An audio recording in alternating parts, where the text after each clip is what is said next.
Charlie Chaplin sits in the most feared office in America, facing the most powerful law enforcement official in the nation. J. Edgar Hoover slides a thick file across the mahogany desk and delivers the accusation that could destroy everything. Mr. Chaplin, we have evidence that you are a communist agent working to undermine American democracy.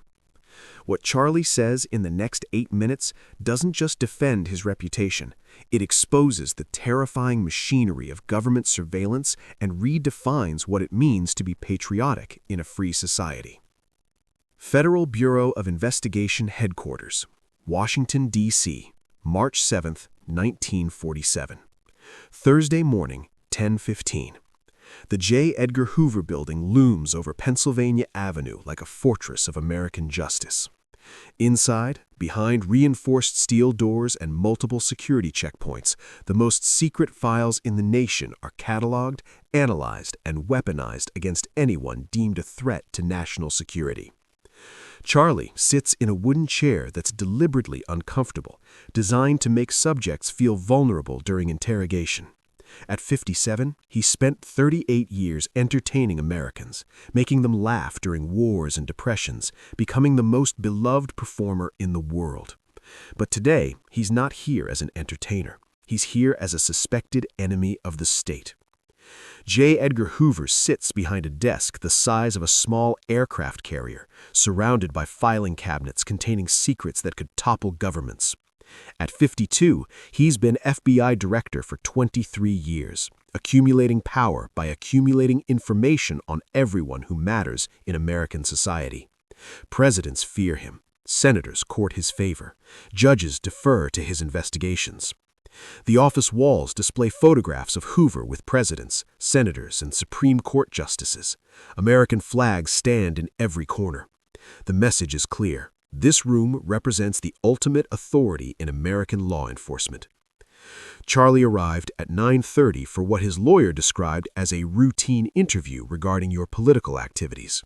Nothing routine about being summoned to FBI headquarters. Nothing routine about facing the man who's destroyed careers with whispered accusations and buried reputations under classified files.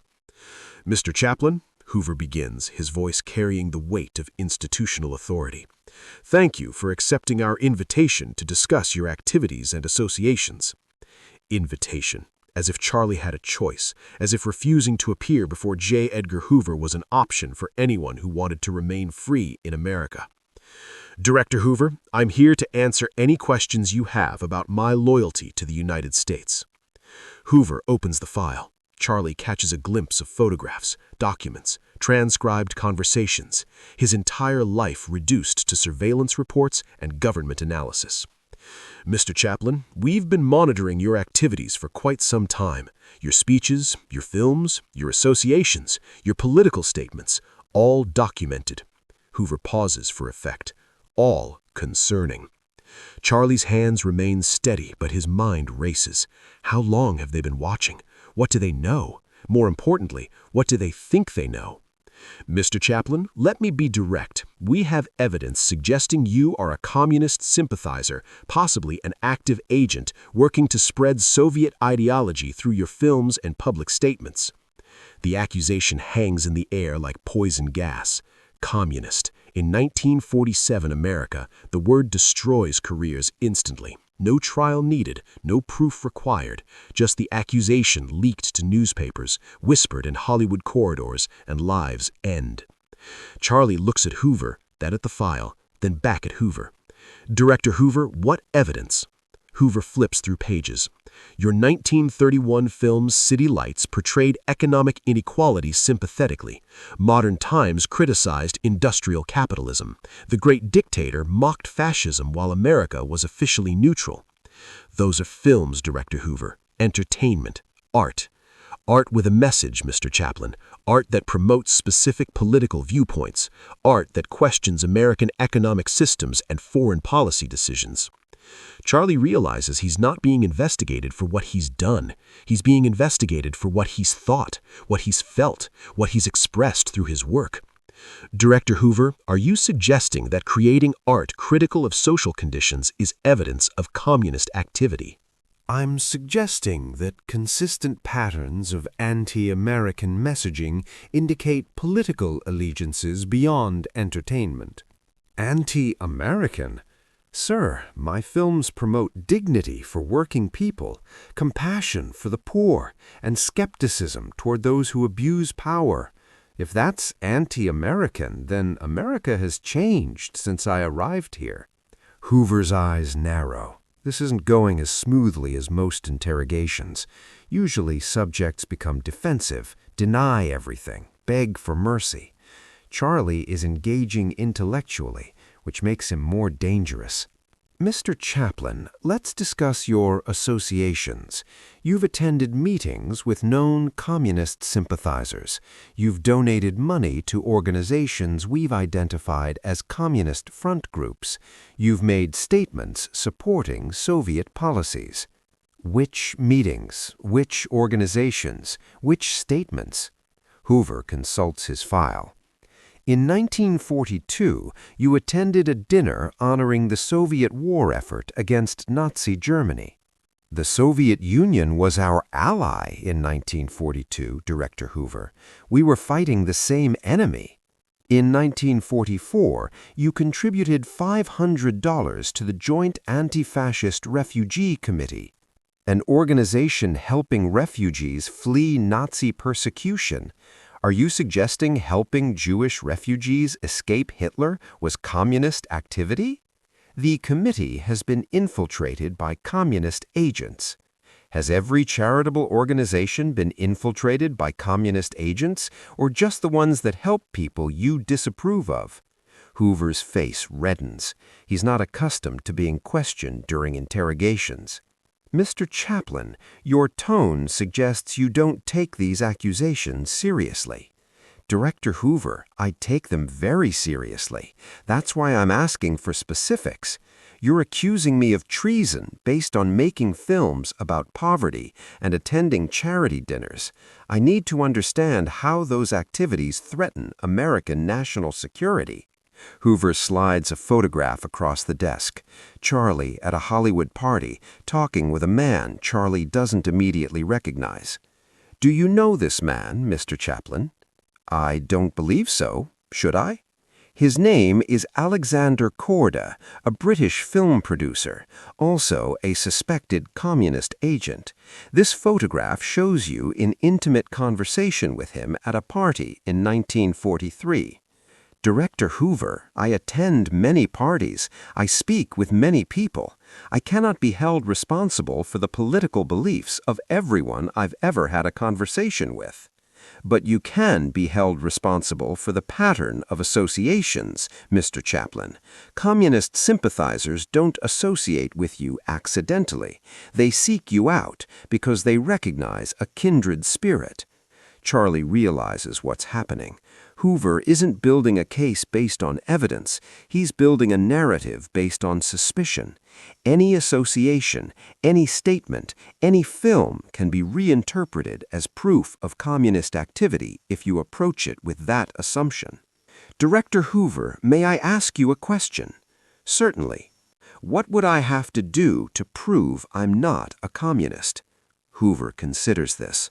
Renounce your previous statements, publicly condemn communist ideology, provide information about communist activities you've witnessed in Hollywood. Inform on my colleagues? Cooperate with federal investigations into communist infiltration of the entertainment industry. Charlie understands now. This isn't an investigation, it's a recruitment. Hoover wants him to become an informant, to use his access to Hollywood's elite to spy on other performers, directors, and writers.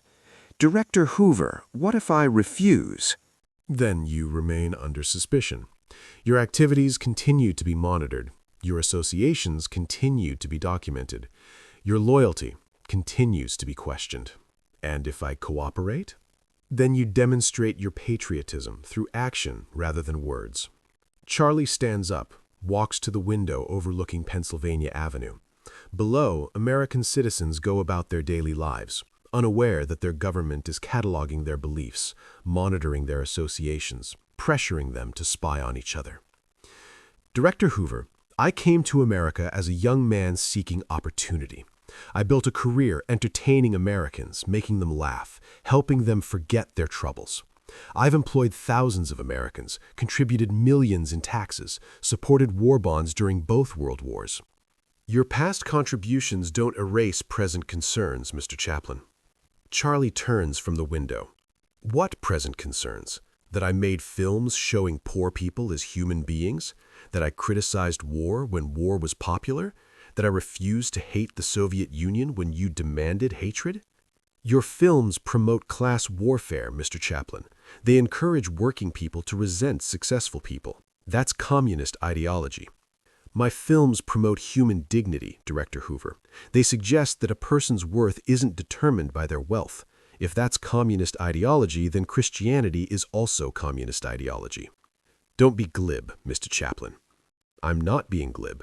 I'm pointing out that the values you're calling communist, compassion for the poor, skepticism toward authority, concern for social justice, are also American values, democratic values, Christian values.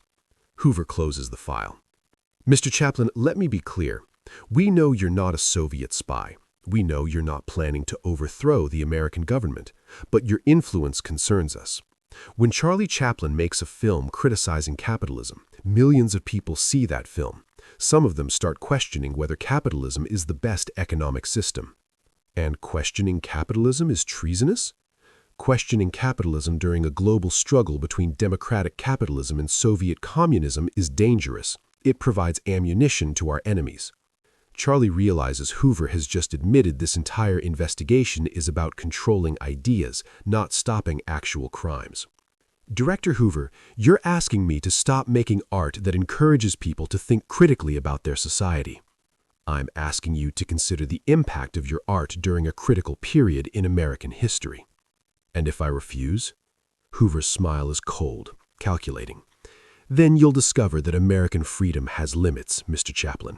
Limits that are enforced by people like me. Charlie sits back down.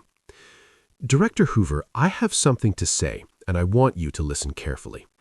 I'm listening. I will not inform on my colleagues. I will not spy on other artists. I will not allow fear of government retaliation to determine what films I make or what political opinions I express. Hoover's expression doesn't change. That's your choice, Mr. Chaplin. Yes, it is. And it's a choice that honors American values more than cooperation with secret police tactics.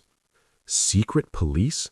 Mr. Chaplin, we're the FBI. We protect American democracy. Director Hoover, you're asking me to betray friends to prove loyalty to a country built on the principle that citizens shouldn't have to prove their loyalty to government officials. Charlie stands again. I love America. But I love the America described in the Constitution, not the America you're creating with surveillance files and loyalty tests. You're making a mistake, Mr. Chaplin. Perhaps, but it's my mistake to make. That's what freedom means. Charlie walks toward the door. Director Hoover, if loving America means hating everyone you tell me to hate, then I'm not patriotic enough for your America. But if loving America means believing in the values that made it great, individual freedom, artistic expression, the right to dissent, then I'm more patriotic than you are. Hoover doesn't respond. Charlie reaches the door, turns back. Director Hoover, you have the power to destroy my career, ruin my reputation, maybe even imprison me. But you don't have the power to make me betray my values or spy on my friends. That's the difference between authority and tyranny. Charlie leaves the FBI building knowing his life in America is over. Within months, his re-entry permit is revoked while he's traveling to London. He spends the next 20 years in Swiss exile, unable to return to the country that made him famous. But Charlie's refusal to cooperate with FBI intimidation becomes legendary among artists facing similar pressure. His example inspires others to choose principles over safety, artistic integrity over government approval. Years later, when the FBI files are declassified, they reveal the truth. 30 years of surveillance, thousands of hours of investigation, millions of dollars spent, and no evidence of any illegal activity. Just a man who made films about human dignity and refused to apologize for believing that poverty wasn't a moral failure. The meeting with Hoover lasted 43 minutes. Charlie's exile lasted 20 years. But his defense of artistic freedom and constitutional principles lasted forever. J. Edgar Hoover accumulated power by destroying people who wouldn't submit to government intimidation. Charlie Chaplin proved that some people value their integrity more than their safety, their principles more than their careers. When government officials tell artists what they can create, when law enforcement agencies monitor citizens for their political beliefs, when patriotism is defined as unquestioning obedience to authority, that's when democracy dies. Charlie chose to defend democracy by refusing to let it die quietly in a sterile government office, sacrificing his American career to preserve the values that made America worth defending in the first place.